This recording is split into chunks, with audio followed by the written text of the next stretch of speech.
All right.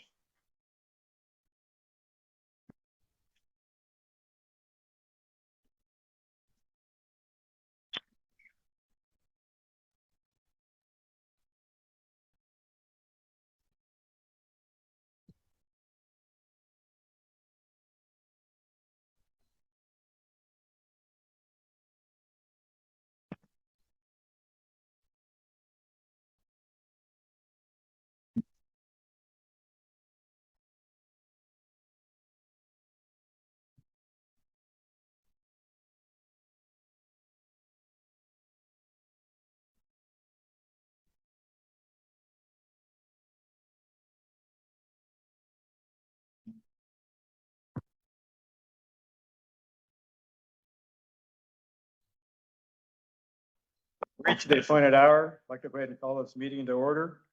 And will there be an official reading of the roll call? Could the council members please introduce themselves and ADW staff will follow? Yeah, we'll start with Scott. Why don't you go ahead and start and we'll work this way. Roll call. Here, Introduce. Scott Riggins, Pinal, GUAC. Hello, Brian Hartman, present. William Collins, Chairman of the GUAC. Hi, Brian Rhodes. Steve Miller. All right. I would say we have a quorum. Let's move on to item number 2, meeting logistics. Nicholas, would you please run through the logistics for us?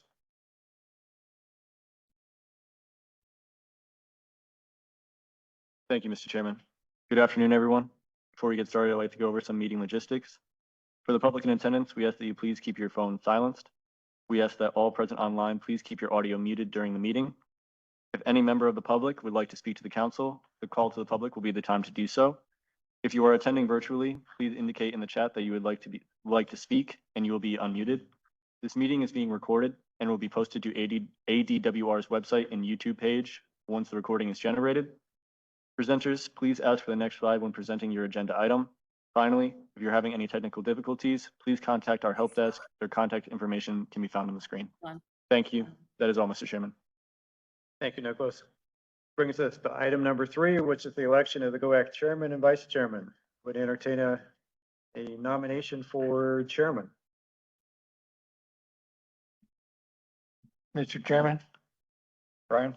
I would nominate that we keep the 2 positions, the GUAC chair and vice chair the same. There's a motion. Is there a second? I'll second that. We have a motion and a second from Steve Miller. All those in favor indicate by saying aye. Aye. Any opposed, nay? Hearing none, motion carries. Let's move on to item number 4, which is the Arizona Water Banking Authority update by Rebecca Burnett. Rebecca, if you would, please. Chair Collins, members of the council, for the record, I'm Rebecca Burnett, the manager of the Arizona Water Banking Authority, and I'm here today to present the 2025 preliminary plan of operation of the water bank. Comments and questions from the council and the public will be summarized in our final plan of operation. And this final plan will be presented to the Arizona Water Banking Authority's Commission on December 11, 2024. Next, please. According to Reclamation's 24-month study, we'll be in a tier 1 shortage next year. This means that there will be the CAP NIA pool will be impacted, which will trigger firming obligation from the Water Banking Authority to the Gila River Indian community. Next, please. We won't be storing any water next year. We haven't in several years. However, there are other ways we can achieve our goals. We intend to purchase intentionally created surplus firming credits. This is pursuant to our agreement with the Gila River Indian community. And we could also purchase long-term storage credits. And I will talk about these in the next slide. So here we're looking at the funding for the 2025 plan of operation. Um, so we'll be collecting withdrawal fees in the Phoenix and the Tucson AMA next year, not in the Pinal AMA as specified in statutes. The Water Banking Authority agreed to not collect withdrawal fees in the Pinal AMA until the end of 2026. So in the Phoenix AMA with those withdrawal fees, we're going to spend all of the money we collect, these are estimates, on intentionally created surplus firming credits. So this is water that the Gila River Indian community left in Lake Mead, and they committed to not diverting the water until after 2026. So we intend to develop around 5,327 firming credits. That's the price is set in the agreement, $283.2 per acre foot. Now in the Tucson AMA, we could purchase long-term storage credits if we do have the opportunity. And here we're showing, that we could develop 918 long-term storage credits. We don't have purchase, opportunities for long-term storage credits in 2025. This is why we did not request the CWCD Board of Directors reserve money for the Water Banking Authority next year. So that's why, it's showing $0 in the table. Next, please.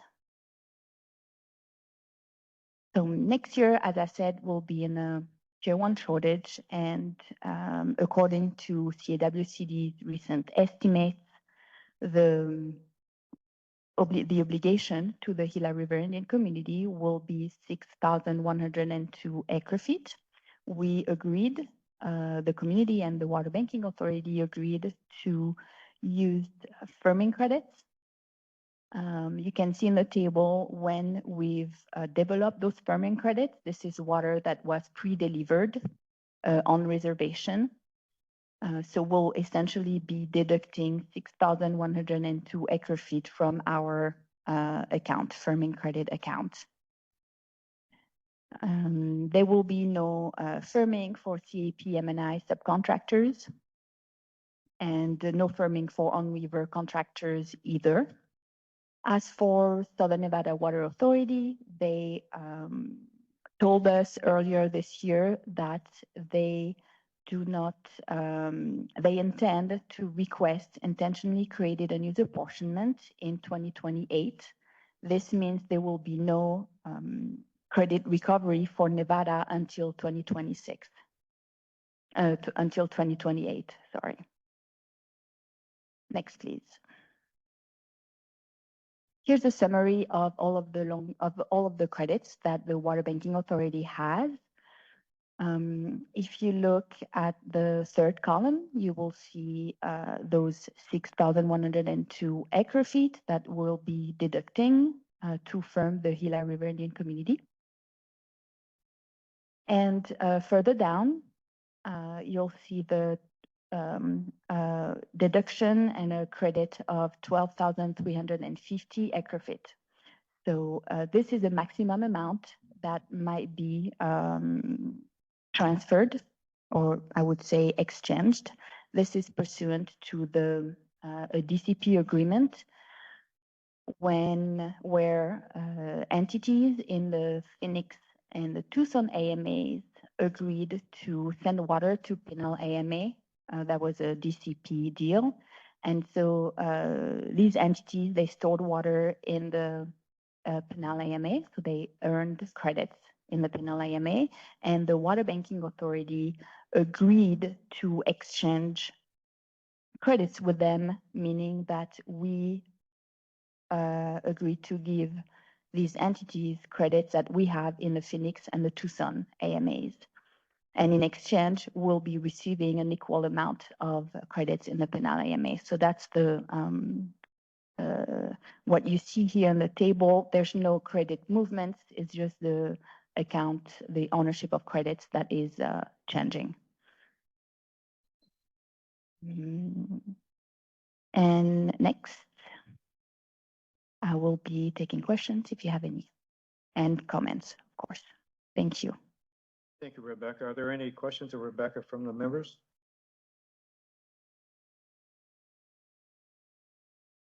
I have just a quick question. In 2028, what will be the plan to move the Nevada stored credits out of the Pinal AMA and, back and credit them back to the lake, as it were? Chair Collins, members of the council, Southern Nevada Water Authority has an agreement with Arizona Water Company and with CWCD. So the recovery will be performed by Arizona Water Company. So basically, Arizona Water Company will forego their CAP allocation at that point. And there will be, yes, using, recovering those credits, and in exchange, SNWA will be diverting water from Lake Mead. Any other questions or comments for Rebecca? Hearing none, Rebecca, thank you for your report. Most appreciated. Thank you. Move on to item number 5, which is the Water Management Assistance Program updates. Francisca, you're up. Thank you, Mr. Chair, and good afternoon, council members and members of the public. I'll be going over the Water Management Assistance Program fund balance, the status of the DCP groundwater conservation grants, and introduce the projects that are completed and or renewing. Diving into the WMAP fund updates, the current balance is $445,074. Of that, $75,000 is committed, leaving a balance of $370,074. On average, we collect about $351,000 annually. Next slide. On the screen is a chart of the WMAP fees collected for the past 5 years. The fee has been 65 cents. The Irrigation Efficiency Fund is $2.35 for a grand total of $3 per acre foot. Next slide.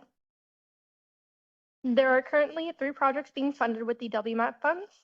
The Irrigation Management Service with Pinal NRCD has $60,000 remaining and will be presenting for renewal today.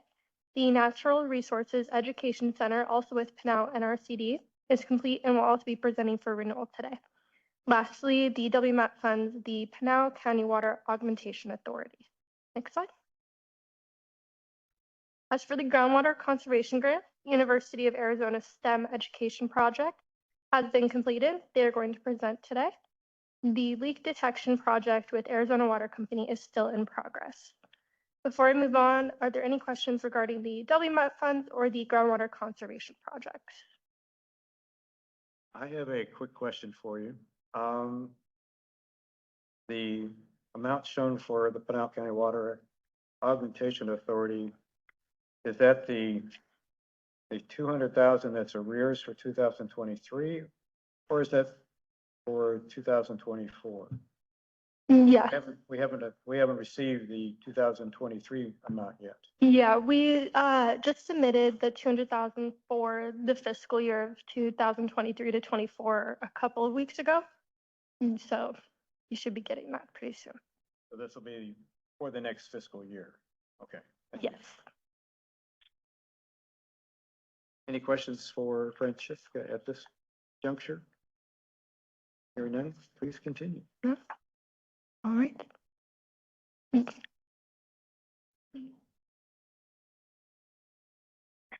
All right. We have Eddie presenting for the Irrigation Management Service. He is presenting for renewal for his contract. Hello, my name is Eduardo Enriquez, and I work for Irrigation Management Service, which is a program that was formed in 1987 by cooperative efforts of 3 natural resource conservation districts: the Eloy NRCD, the West Pinal NRCD, and the Florence Coolidge NRCD, along with help from NRCS and ADWR. The purpose of the program was to help producers in the Pinal AMA determine the most efficient techniques to achieve maximum irrigation efficiency on existing irrigation systems. This past year, I conducted 14 standard evaluations, which is a single event evaluation, irrigation with a follow-up. Also did 4 turf evaluations on local parks and turf farms. I did 6 seasonal evaluation, which is multiple standard evaluations, where we go out and meet with the farmer, do multiple evaluations, collect information on the whole season, a crop season, which is a calendar crop season. Alfalfa, they have multiple years, but we just do one calendar on that. And we figure out what their use for the year is and educate the farmer and the irrigator at the same time.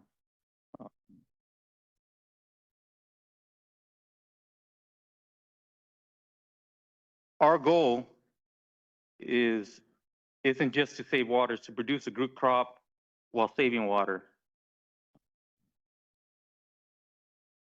IMS also helps with the BMP program, which is a total of 200 farm units around 92,000 acres.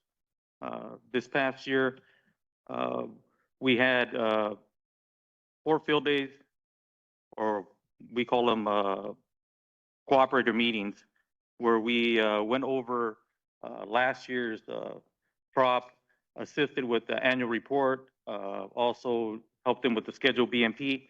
And this year, because of the 5th management plan, we had to get all 200 plus cooperators to resubmit worksheets for their farms, and it was a task. They were due July 1st, and we got probably 90% of them to submit their paperwork in time. And then last week, a couple weeks ago, I went to ADWR and we took care of any discrepancies we had with paperwork and stuff. One of the biggest problems with the biggest task we have with the paperwork on BMPs is that the leases change. So every year when the lease changes, we got to go visit a farmer, the new farmer, have him fill out all his paperwork to his technique and get it submitted to ADWR. And it's been a task, but we've got to figure it out. What else I got here? We also work with all the irrigation districts, the Central Arizona Irrigation District, Maricopa Stanfield Irrigation District, San Carlos, Hohokam, and NRCS. I do irrigation water management for them for their EQIP program. Like I said, our goal is to help the farmer implement good practices, assist them with scheduling, so make adjustments. Sometimes we irrigate, check moisture, irrigate two days sooner, a day later, make adjustments, and at the end of the year, our goal is to have, with our adjustments, to not have to do one extra irrigation, and that's our savings for the year by making adjustments throughout the season. And that's basically my report. Oh, I also help the Natural Resource Education Center with their program. I help them with weed control, tillage, planting, and irrigation at the Central Arizona College. And that's my report. Thank you. Thank you, Eddie. Appreciate your report. The members have any questions for Eddie on his report? I have one quick question. The amount that you requested, the 120,000, is that the same as last year? Yes. So your costs haven't really risen since? Yes, they have, but my grant cycles actually goes, as you can see, our grant expires in March or May. I had to do my presentation today, so I wasn't, usually I do it later on in the year. And so I didn't get a chance to. We had some email problems and I just found out Thursday, so I couldn't submit for more, but we have talked about, I've looked at numbers with my boards and it's 15, 20,000 is where we'll probably end up being. So if I get only 120, I'll have to go out and find another grant to try to assist. It's been really tight over the years, pretty bad, as you guys know. So. Let me ask DWR staff, is there an opportunity for him to increase his request by 10 to 15%? Hi, I'm Joy Revelovera. I'm the program supervisor, right now in charge of the WMAT funds. Yes, we could speak to Eddie and we could try to get, his contract amended and get that approved. Yeah, I had spoken to Melissa before and we had talked about different things that like ADWR used to provide program signs for us. And over the years, that hasn't happened and the old ones wore out and just getting them made. What we do is put those program signs at our seasonal farms.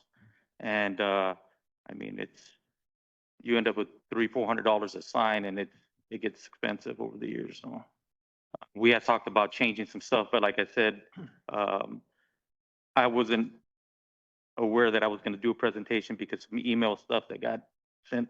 And so I just found out Thursday and I didn't have a chance to change it up, but it was going to be discussed. Thank you. So I guess my next question to the staff would be, if we wanted to make a recommendation today, perhaps we want to make a recommendation for 135,000 versus 120,000. Could you be able to make an adjustment in your contract? Yeah, we could take that under advisement. Yeah, because the contract hasn't been created yet for their next one. No, because the current one right now expires April of 2025. It's just we didn't have another meeting for him to renew before that. So we're just getting a head start. All right, well, this is for discussion and action. I would accept a motion to approve their request for the modification to 135,000 for the upcoming contract period. I'll so move if there's no further discussion to have. Further discussion at this point? Hearing none, call for the motion. All right. Need a second. Yeah, second. I'll second that. All those in favor by indicating aye. Aye. Any opposed, say nay. Hearing none, motion carries. Thank you, Eddie. Thank you. Appreciate it. All right, let's move on to item number B, Natural Resources Education Center. Presentation by Jennifer Salito. Well, good afternoon, Mr. Chairman, members of the council, public. I'm Jennifer Salcido.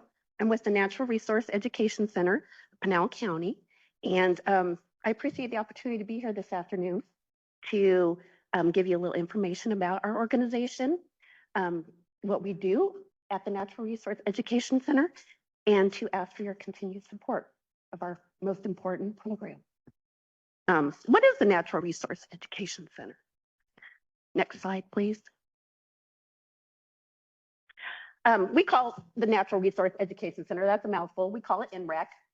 And at NREC, we were established in 1996 by the conservation districts. They saw a need to educate the public on conservation and agriculture. And so they established the Natural Resource Education Center and started out by sending out letters to the Dispatch and other newspapers in the county and even in the state. And from that grew a need for more education. And so they decided to hire a staff, and they sent that staff out into schools and to do adult education as well. And so primarily in the beginning, all of the information was going out into the schools, out into the public.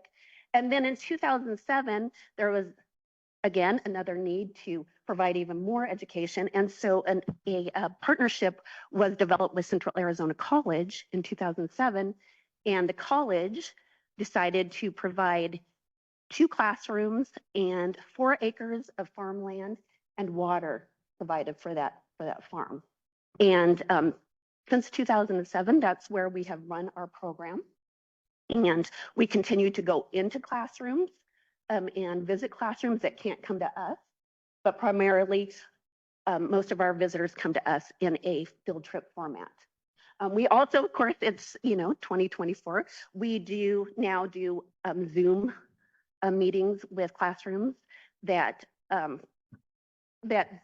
choose not to have somebody come into their classroom or can't come to us. We've since COVID, we've moved away from a lot of that Zoom meeting process because teachers have just seen the need to have on the ground boots, see us, have activities. And so our CAC program is back up and going strong, especially since COVID. Next slide. So we provide our education via online presentations, classroom visits, field trips. We have a staff of 3, myself and 2 other retired teachers run the program. Next slide. So as I explained before, that NREC is sponsored by the 3 conservation districts in Pinal County, Eloy, NRCD, Florence Coolidge, NRCD, and West Pinal, NRCD. And NREC is overseen by the Arizona State Land Department. Next slide. NREC is 100% grant funded. So for 28 years, our program has survived by grants and generous donations. Even through COVID, the need was still for this program was great. So we were able to survive during that COVID time, and the need for it now even more. We see it. We're growing.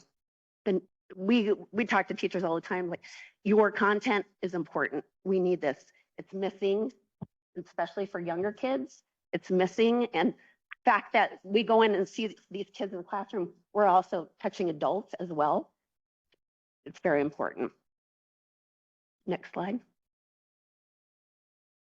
So what programs do we run? We have 6 programs that we offer each year. We have a Veggie Ventures program, a Water Out West program, we call it WOW.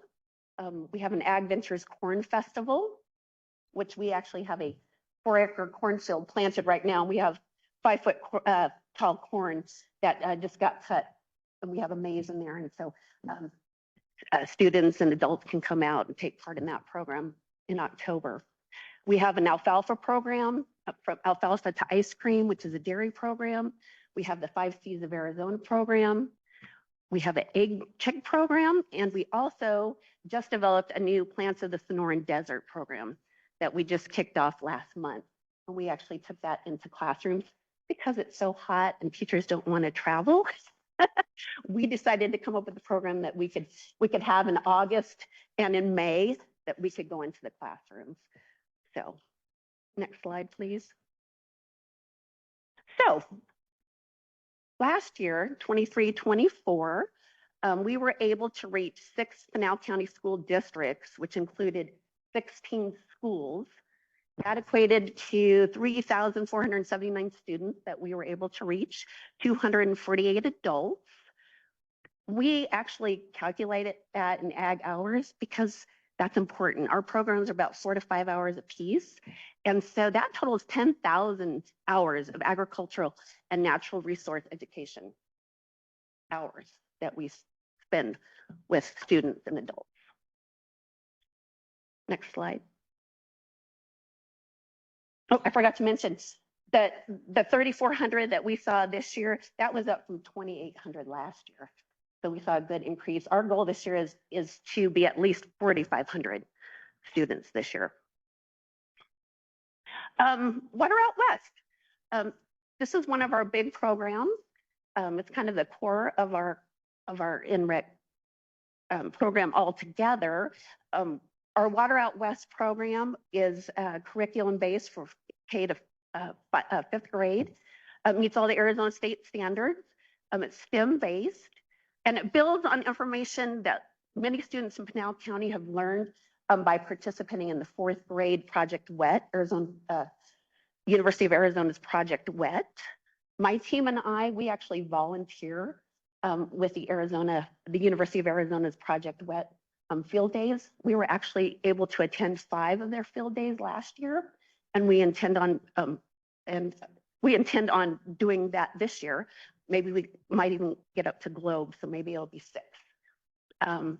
But all of that information that they learned from 4th grade, our 5th grade program builds on that. And we have 2 traveling water trailers that we take out to schools and to events. It's a big water trailer. It has sand in it, has running water. And we talk about water movement and water management using these props. And those water trailers they're unique actually in Arizona. We're the only ones that have them. And we get lots of requests for those. So we'll be busy. We'll be actually doing that program next month because again, it's getting a little bit cooler. Even though it's a water program, it's still hot outside. We like to do it when it's a little bit cooler. So we'll be going out next month and taking those water trailers out. We actually have a program at our facility as well that people can sign up to come and take part in that as well. Okay, next slide. So what's presented in that water program? We talk about water cycle, we talk about watersheds, we have a new water movement management piece, we have a water history conservation component, and we talk about different forms of irrigation. And I love that picture up there. That's our cornfield, and kids out there starting hoses. But we talk about all the forms of irrigation, but of course it's always fun to try your hand in starting a hose. I've gotten pretty good at it. Don't tell my husband. Next slide. The rolling rivers, I mentioned that because my husband was a farmer. I just had that little caveat. The rolling rivers mobile trailers, here they are, that's a picture of them. Students using them. Next slide. Other expenses that we incur, of course, we have our staff. We do have a minimal fee at CAC. They charge us a very minimal rent, but they provide the electricity, the power, the classrooms, the 4-acre fields, and water for those fields.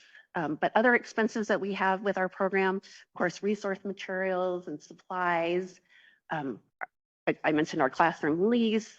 We do have to provide our own internet. And of course, we have to have our accountant take care of our books. Next slide.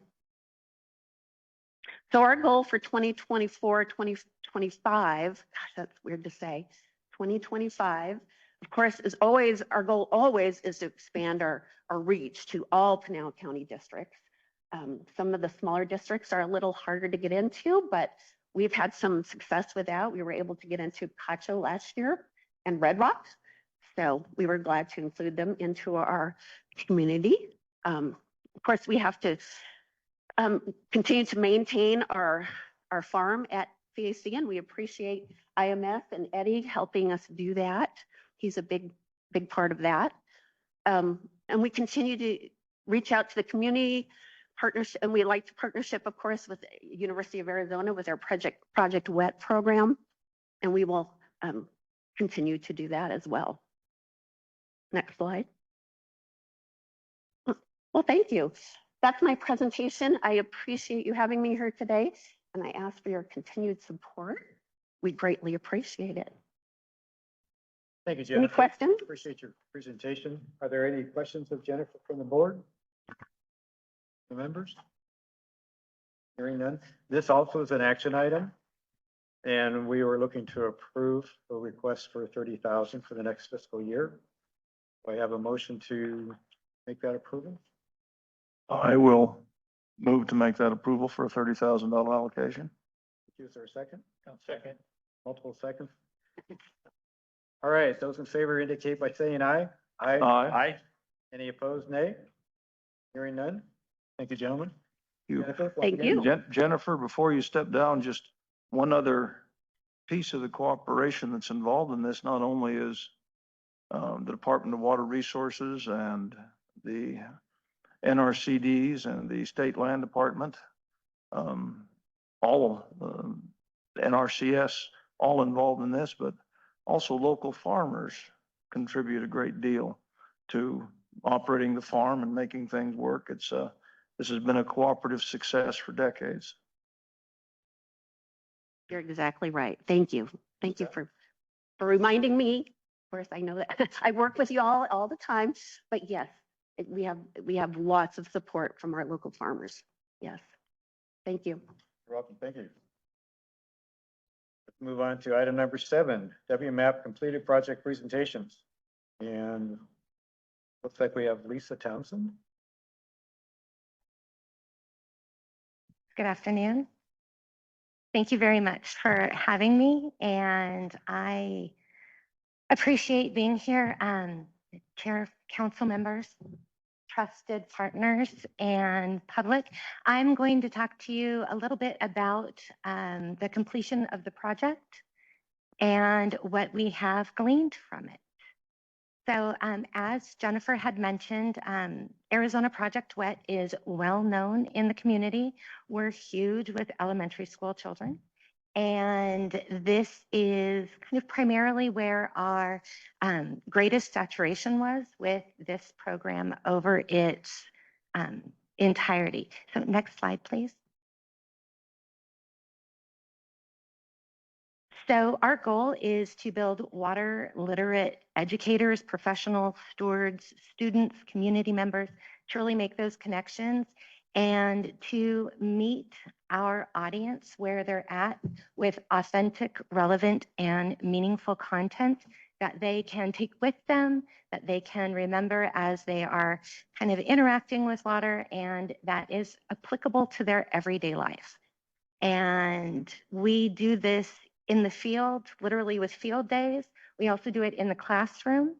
And what I'm going to talk about is the GEC classroom program, where STEM components for groundwater education were brought into, I'm going to say K-8. That's kind of where our greatest impact was. Next slide. So really what we want to do is engage, explore, and explain, particularly with groundwater, you know, the resource we all use, but don't see where it is located. So the goal here was to really fortify water conservation components that were already existing in programs in the school, as well as integrating other methodologies within STEM education. Next slide.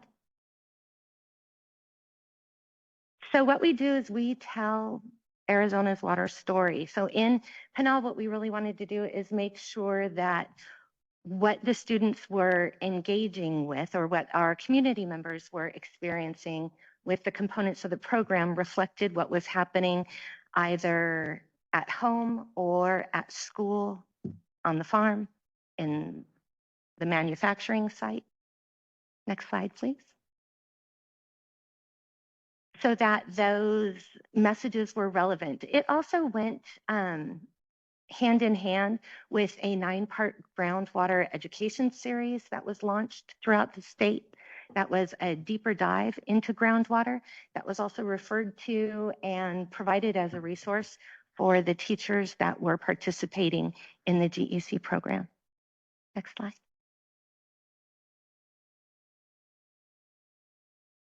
So a program was developed that included all of those elements that had to do with groundwater and a sustainable and safe best practice use and access to groundwater.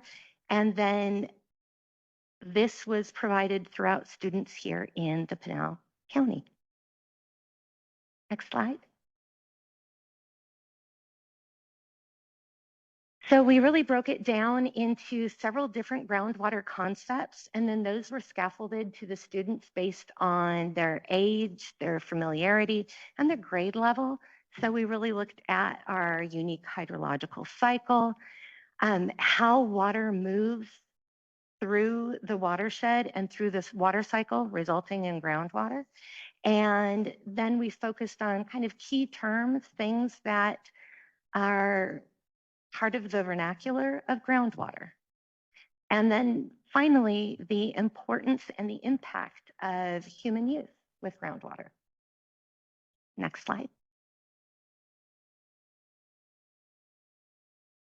So then 3 different lessons were delivered in classroom over the period of time with the goal of reaching at least 3 schools per year and 200 to 250 students per year. And that is what it looked like over the course of 3 years. I have totals for you at the end. We exceeded 700 students, and like I said, we were primarily found in elementary schools. We did have some upper grade engagement, and that was with K-8 and academies. And again, we right now have 6 water festivals that occur in Pinal County. We also have them in Gila, as well as Pima and in Maricopa. Now, like I said, we're really big in 4th grade. Next slide.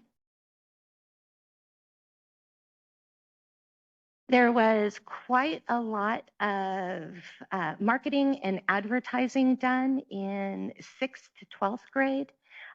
However, we had our greatest engagement, which we did not only meet but exceed numbers, but that engagement was in the lower grades. Really, our sweet spot was 4th through 8th. Next slide. So we had 3 different types of lessons, and they were broken down into kind of how this groundwater system works, the technology that can be used to conserve water, or at least to be more aware of the sustainability of our water practices, and then finally to do a school and or home water audit. So next slide, please.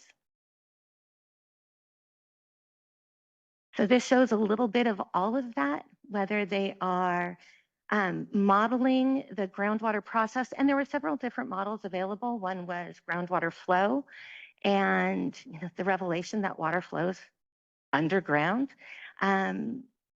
as well as how to use water conservation technology. The items, our technology is only as good as the behaviors that go with them.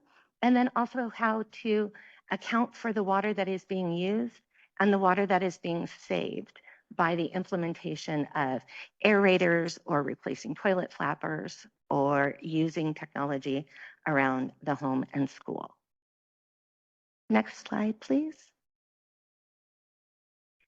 And so with the water audit, students did calculate the water use and water savings in the classroom. I would say the largest drawback is we relied on students and the classes to self-report, and there wasn't always follow through with that reporting. But based on the reporting that we did get, we would be meeting the needed trajectory. And then we also pivoted and started to engage the community and pass out aerators and talk about water that could be saved using those methodologies at home. Next slide, please. So the numbers tell a story. And what we have is a breakdown of the classes, the dates, and the locations of where we implemented. And then with some of the schools, we found that particularly in this last school year, they wanted something a little more modified, let's look at combining things, let's do some of these elements off-site. And we did that. We also decided to roll into STEM days or special events that were happening at the schools or with the community, so that we could be sure to diversify our audience and hit a broader range of audience members and participants. That is also reflected here. Next slide. And so for outreach, we were at the library, and then we also attended a meeting at Global Water where we spoke to community members in depth with the members of the Global Water team about groundwater sustainability and actions and personal practices. Next slide, please. Everyone likes playing with the models. You do not outgrow that. And so from the tallies that were reported from a school site, we can say that per class, there was roughly 100,000 gallons of water saved per year. Next slide. So in total, we reached 790 students, teachers, and community members. And our threshold was somewhere between 600 to 750. So thank you very much. It has been our pleasure. Although we are not continuing this, our work still continues in the region with our trusted partners and collaborators, and water festivals are going strong. May I answer any questions? Thank you, Lisa. Do the members have any questions for Lisa on her presentation? No? Thank you so much for your time. All right, this brings us to item number 8 on the agenda, groundwater withdrawal fee recommendation. And I would ask DWR staff, is there anything you wish to present or comment on before we start delivering recommendations?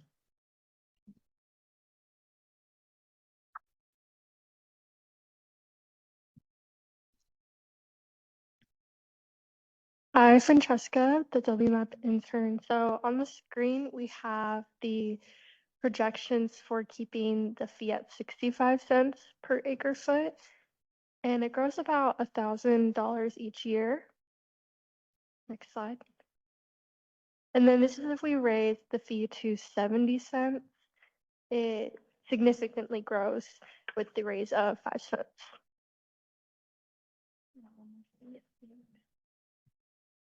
And then here's the withdrawal information again, just to, yes, for the Pinal AMA. All right, the members recall, I think last year we had made a recommendation to raise the fee either to 70 cents or 75 cents. And sadly, it wasn't acted upon, but based upon the data I've seen here today, I think we still need to consider raising that withdrawal fee. I guess the downside to that is that I'd like to see it stay at, the total fee stay at $3 an acre foot, which means we would see a reduction in the irrigation efficiency fund for this following year. Members have any thoughts or concerns or questions or comments? I do. On that, on the irrigation efficiency fund, those funds are extremely important for the water districts and all the constituents that farm here in the county. So I would actually advocate to raise that to 250 because those funds are desperately needed now with the current water situation we're in. And I mean, we don't have enough funds to do the projects that we need to do. So any cuts would be very detrimental, but I think we could actually utilize, and those extra funds are needed for the growers here in the county. Because as a part of DCP, I'm sure you're aware, those funds are being diverted back to the districts. Scott, did you have a comment you want to make? The use of those funds by the districts is a very important concept. However, I think we saw on the graphic that was provided to us at the 65 cent level, we are doing nothing other than servicing legacy contracts. And that accounts for no growth in funding in those contracts over a period of 13 years. If we were to drop that funding from 65 cents to 50 cents, we would gut those programs. It would happen immediately. I don't really see how that would be a benefit because these programs provide a lot to this county in the same fashion. I was very, very surprised to see how the differential of a nickel made such a difference over time. These are programs that are also quite important. There's a lot of people that use them. The BMP program has been an essential program for the Pinal AMA, and without the IMS, there would be no one to run the Pinal County BMP program. Wouldn't exist. It was set up that way in the beginning that, well, in the very beginning, it wasn't a WR actually had an administrator for it, but that went away pretty quick in the process, and we've been running the BMP program through the Pinal County IMS for quite some time. So I would suggest that really we wouldn't want to see that reduction into these water assistance programs because they have been proven to be things that are needed and used quite a bit by Pinal County agriculturalists, irrigators. And I would propose, I know last year, I believe we tried to put a dime to it. I think we tried to get it to 275. But seeing, I was actually going to, my initial thought was just to propose to do the same 65 and 235 that we had done in the past. Seeing that nickel differential and what it does, it allows to actually have some potential for just a little bit of inflation to be taken care of in these programs, because it hasn't been. These programs have been stressed further and further as they go on. We were just in quite a long financial meeting with IMS a few months ago, and it's difficult to find places to make everything fit. But my suggestion would be, and I'm not prepared to make the motion yet because I think there's still discussion here. My suggestion would be that we add another nickel onto the water management assistance programs and take it to 70 cents. And I do believe also at this point in time, any discussion of taking the total over $3, I do believe Pinal County irrigators with the stresses that are happening right now might find that to be a long reach as well. Can I make a point to that? I would disagree because that money's coming back to the Pinal County irrigators now, and you know, the funds. I mean, it's coming back into the district, right? So in these districts where these funds are being received, it affects their budgets. And when we're all making water costs, you know, doing all of our analysis and planning, those funds are directly taken into account. So my point on this is it's actually just a reallocation of funds from the growers. And when you're also talking about paying these fees, not all of them are grower-based fees. I mean, some of them are landowners that are paying it too. So the thought is, on my behalf, is that I completely agree that we would increase the WMAP to at least 70 cents. Because I think those programs are, I mean, we heard today from Eddie that just given that cost increase here, it's going to, you know, affect these numbers in the future if we stay to 65. But I think I would advocate going to 320, doing the 70 there and doing the full 250 under the water bank. Because I absolutely think growers would be supportive of that. And for all the growth, you know, I'm obviously a big grower in the county, the biggest, but so I will be paying more of these fees. But every grower that I've talked to that, you know, we've discussed this subject is for increasing this because we're just investing in the future of us being able to farm, developing groundwater, developing infrastructure, all those things that are important. Mr. Chairman. Yes, Brian. Yeah, I want to concur with Brian, what Mr. Rhodes is saying, and I do agree with Scott and Brian and yourself that we need to up the 65 to 70 cents. But I do think it's important to raise the water efficiency fund to the 250 max and do that. So if you would make a motion, I could second it for you. I have a bit more discussion before motion is made. Scott. One thing that I do believe must be stated, and this board must take it under consideration.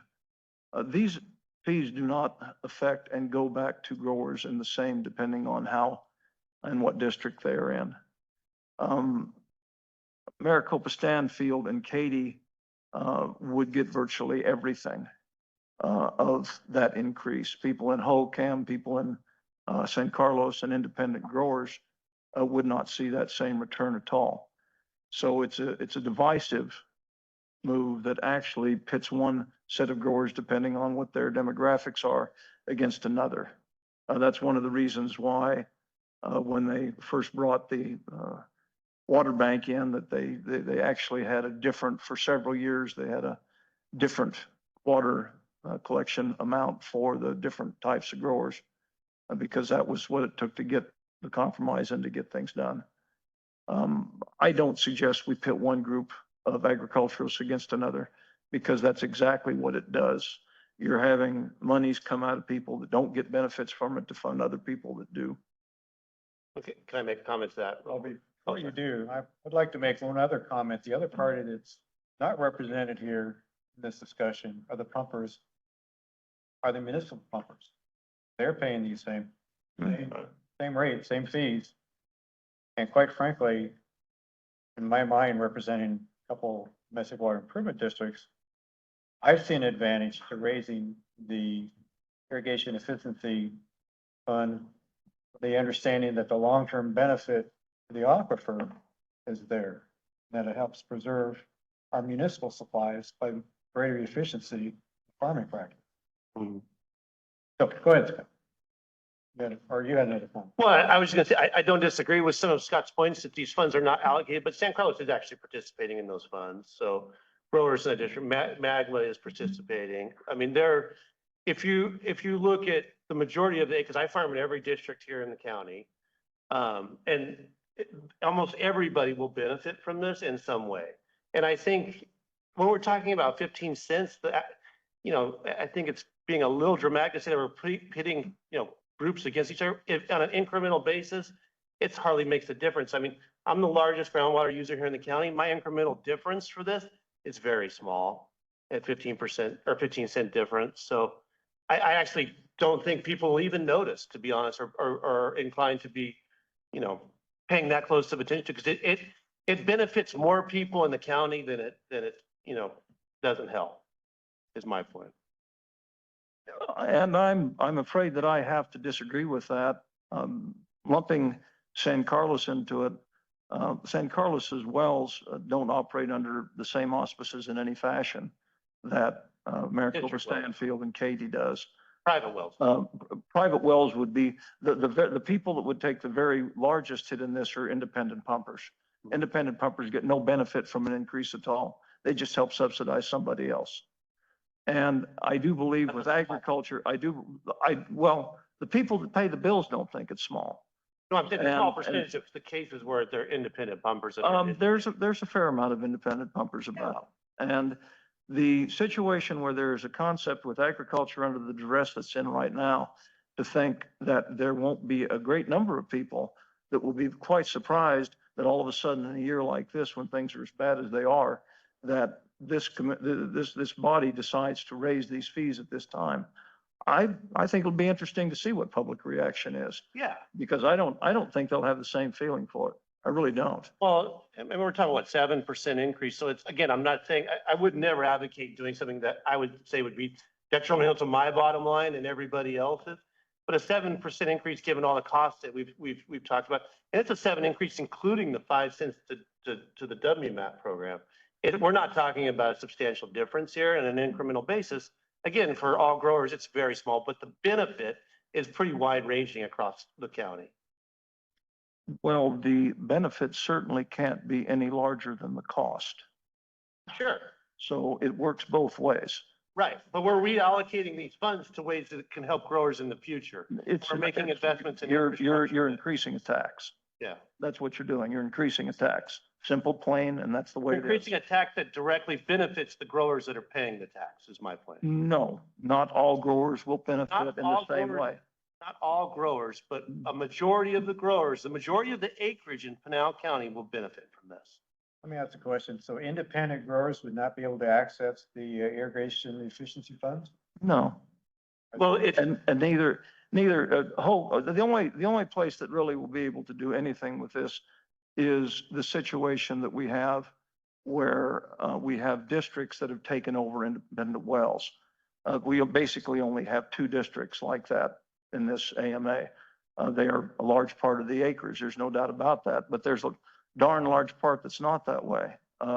Whole Cam Irrigation District, which is a CAP district, this wouldn't benefit them in any way, shape or form. they don't have any, they actually have funds available to DCB. They're not taking them, but they don't know what to do with them, but it would if they decided to take the funds. Well, Those funds are currently being allocated for HOCAM. They're just not taking them. because one of the reasons is because the decisions on taking large amounts of money and maybe drilling one or two drought relief wells is kind of, well, really, what does that truly help? Don't disagree. How much does that truly help in this? Because it's not enough water to spread between everybody to do anything. I don't disagree, but the fact is they have the ability to access the funds if they wanted to. And they, because of the various aspects of it, they have made the decision not to. Correct. I do believe that this is a very poor time to initiate a tax increase on the agricultural pumpers of Pinal County. Times are bad. A new tax, I believe, is a bad idea. Thank you, gentlemen. Are there any other comments that the members would like to make? Brian? Yeah, Chairman, thank you. I just want to remind us, I know we know it, but this is purely a recommendation. So the director will make that choice. That is correct. Yeah, correct. That's right. And also with that, the director will also definitely take into consideration our recommendation. So. All right. Any further discussion? Otherwise, I'd entertain a motion. So I'll make a motion. Scott, go ahead. I will make a motion that so it seems that there is some difficulty in the direction for this to go. I will make a motion that we forward to the Director of Water Resources a recommendation to keep our fee schedule exactly as it was in the prior year at 65 cents and $2.35. And that's how we pose it. Is there a second to that motion?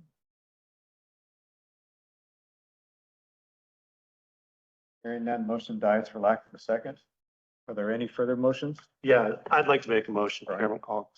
I'd like to make a motion to increase the WMAP, the recommendation to 70 cents and the irrigation efficiency fund to $2.50. All right. Is there a second to that motion? Mr. Chairman, I'll second it. All right, we have a motion and a second. All those in favor indicate by saying aye. Aye. Any opposed, nay? Nay. Thank you, gentlemen. Appreciate your input. All right.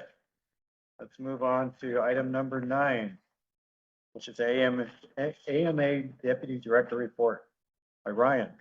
Good afternoon, Mr. Chair, council members, and members of the public. Natalie Mass, our AMA Director, regrets she can't be here in person today and sends her best regards. I'd like to take this opportunity to provide you with a few updates on recent developments at ADWR.